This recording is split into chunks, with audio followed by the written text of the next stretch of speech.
수원 영신제자입니다.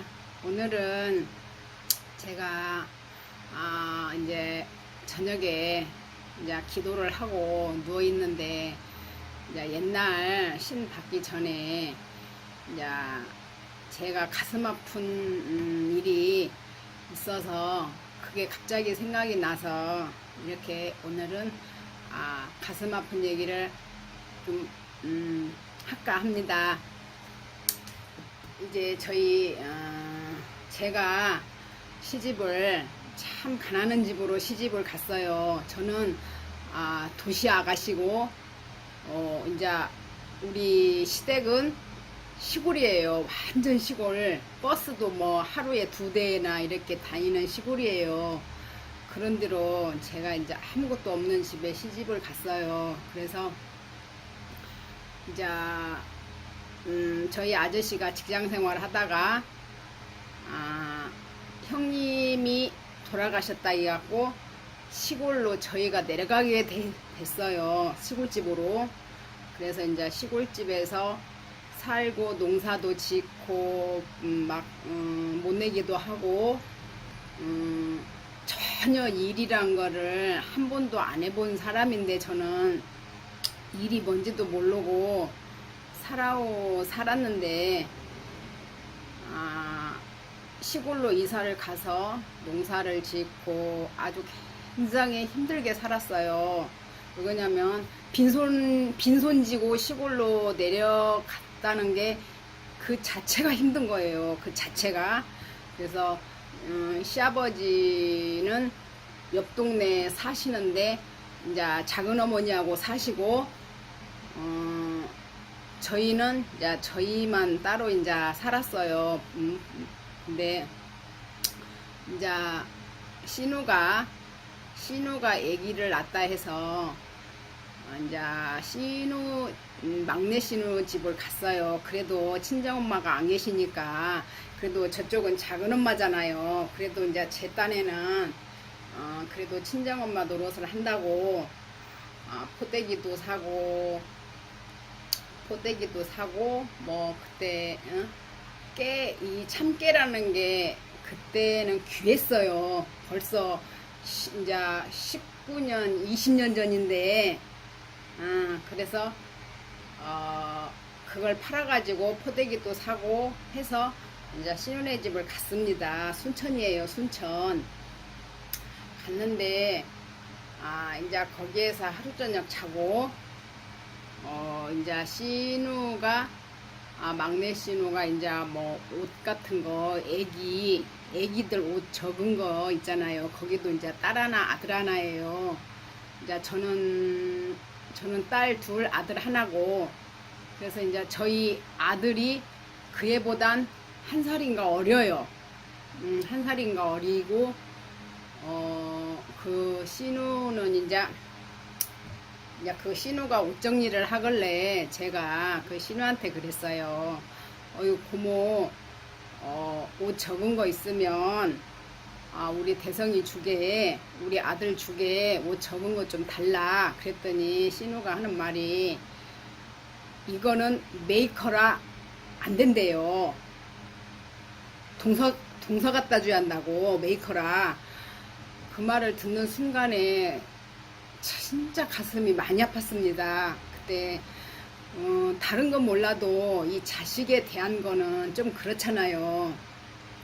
그래도 도시 올케가 아무것도 없는 자기 집안에 와서 이렇게 고생을 하고 살면서 아무 누가 도와주지도 않고 그래도 빈손지고 와서 살겠자고 이렇게 노력을 하는데 그것도 모르고 세상에 그 애기 작은 뭐 새 거 달라는 것도 아니고 좀 적은 거 있으면 헌옷 달라고 했는데 메이크를 안 된다고 딱 거절을 하더라고요. 그래서 저 그때 너무 가슴이 아팠습니다. 그래서 그 신우가 이제 제 가슴에 응어리가 됐어요. 이제 응어리가 돼서 이제 그건 이제 그렇게 세월이 또 흘렀고 이제 저희 친정엄마가 돌아가셨어요. 저희 친정엄마가 돌아가시게 됐어요. 친정엄마가 돌아가시게 됐는데 제가 그때는 비닐하우스를 참 많이 했어요. 비닐하우스 그때는 뭘 했냐면 꽃재배를 했어요. 꽃농장을 이렇게 엄청나게 크게 했어요. 제가 농사 저희 아저씨하고 저하고 없는 돈인데 막 그냥 빚어둬가지고 이제 남자가 하는 거라 저는 아무것도 모르고 따라다니면서 일만 대지게 했죠. 살아야 하니까. 참 지금 생각하면 왜 그렇게 살았는지는 모르겠어요. 참 바보 같다는 생각이 들어요. 지금은. 그래서 농사를 짓고 이제 비닐하우스를 많이 하는데 엄마가 아프시다는 전화가 왔어요. 위급하다. 그래서 갈 차비도 없어서 또 엄마한테 갈 차비도 없었습니다. 그때 엄마는 수원에 사셨고 저는 광주에 살았어요. 전남 광주. 그래서 이렇게 엄마한테 수원에 올 차비가 없었어요. 그래서 동네 분들한테 돈을 좀 빌렸어요. 빌려서 엄마한테 어떻게 해서 수원을 왔습니다. 엄마를 보러. 그랬더니 엄마가 많이 아프시더라고요. 많이 아프셔서 이제 엄마가 이미 이제 막 머리도 아프시고 막 어떻게 무엇을 드시지도 못하고 엄마가 가실 때 당신이 돌아가시리라는 것을 예감을 하셨나 봐요. 이제 저희 형제들한테 이제 간장 좀 시켜서 이제 다 좀 대변을 좀 깨끗하게 빼주고 발톱 손톱도 좀 깨끗하게 깎아달라고 하시면서 또 양치도 이빨 좀 깨끗하게 닦아줘라 그러시더라고요. 그래서 이제 저희는 엄마가 이제 원하시니까 그렇게 해드렸죠. 이제 작은 언니랑 해드리고 저는 엄마 곁에 더 있고 싶었어요. 더 있고 싶었는데 저희 아저씨가 일이 바쁘다고 빨리 오라고 전화가 왔어요. 그래서 어떡해요. 일이 바쁘다는데. 근데 그래서 어쩔 수 없이 다시 또 내려왔습니다. 다시 내려왔는데 내려오고 그 전날 전화가 왔어요. 엄마 돌아가셨다고. 그래서 그때 또 다시 올라갔습니다. 다시 올라갔는데 이제 애기들이 다들 어리잖아요. 그때 뭐 5살, 3살 그랬어요. 딸만 둘이. 이제 그때는 딸만 둘 있었어요. 그래서 신우가 집에서 노니까 고모 애기 좀 봐달라. 엄마가 돌아가셔서 가야 할 것 같다. 이제 그때 신우가 부부싸움을 했는지 어쨌는지 내려왔었어요. 내려와서 이제 하루인가 있었어요. 하루인가 이틀인가. 근데 신우한테 전화가 왔어요. 언제 올 거냐고. 그래서 아니 아직 초상도 안 치렀는데 어떻게 내려가냐 그랬더니 그러면 내가 언제까지 있을 거냐. 나 애기들만 놓고 갈 거다. 그래서 그러면 그렇게 하라고 그랬어요. 그랬더니 진짜 애기 5살짜리 3살짜리를 놓고 간 거예요. 그러니까 그때는 시골집이라 불을 떼야 돼요. 겨울이었어요. 불을 떼야 애기들이 잘 수가 있었어요. 방이 추우니까. 근데 신우가 가버렸더라고요. 그 어린 애기들만 놔두고. 그래서 그 5살짜리 저희 큰딸 5살짜리가 불을 뗐더라고요. 아궁이에다 불을 떼고 지 동생 데리고 밥을 먹고 잤더라고요. 그렇게 지냈더라고요. 그래서 그때 다른 형제들은 시댁에서 이제 다들 부주도 오고 다들 왔어요. 근데 저희 시댁에서만 아무도 안 왔어요. 그래서 참 좀 서운했지요. 그래서 낭중에 알고 봤더니, 낭중에 이제 알고 이제 들은 얘기는 뭐냐면, 이제 저쪽 작은 어머니 아들이 이제 올라 했대요. 올라고 했는데 이 신우가 말린 거예요. 그런 데를 뭐하러 가냐, 그런 데 가지 마라, 쓸데없이. 그래서 안 왔대요.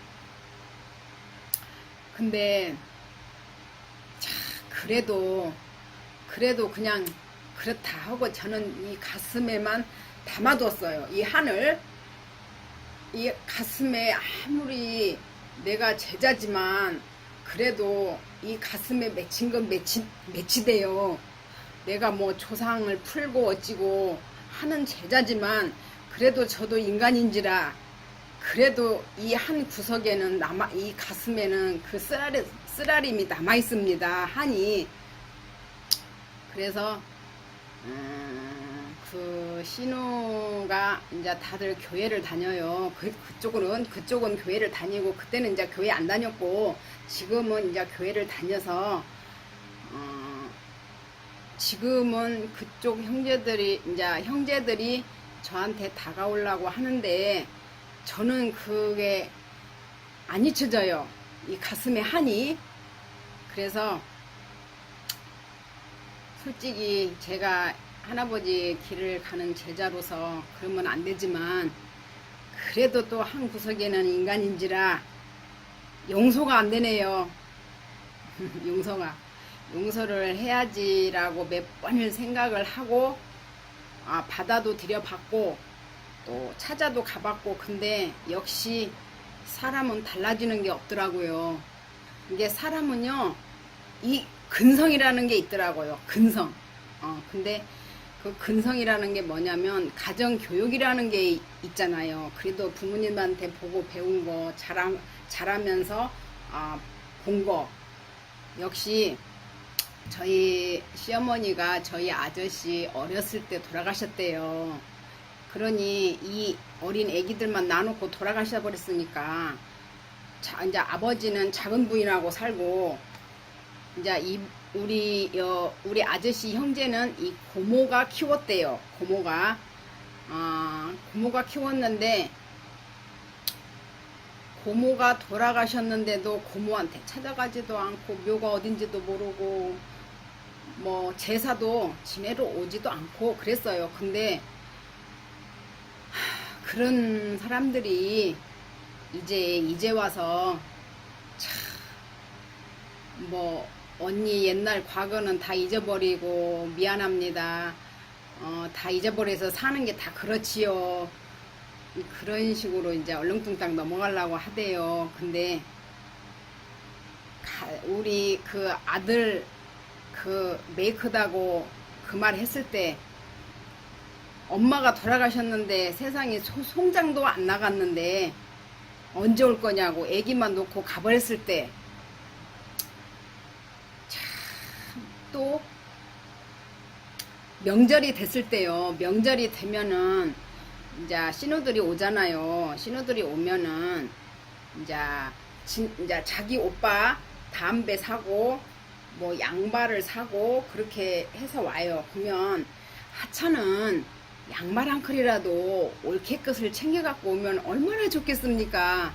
큰 걸 바란 것도 아니고 옳게 양말이라도 사갖고 오면 제가 그걸 얼마나 감사하게 알겠습니까? 근데 그게 없었어요. 그래서 너무 서운했어요. 너무 서운하고,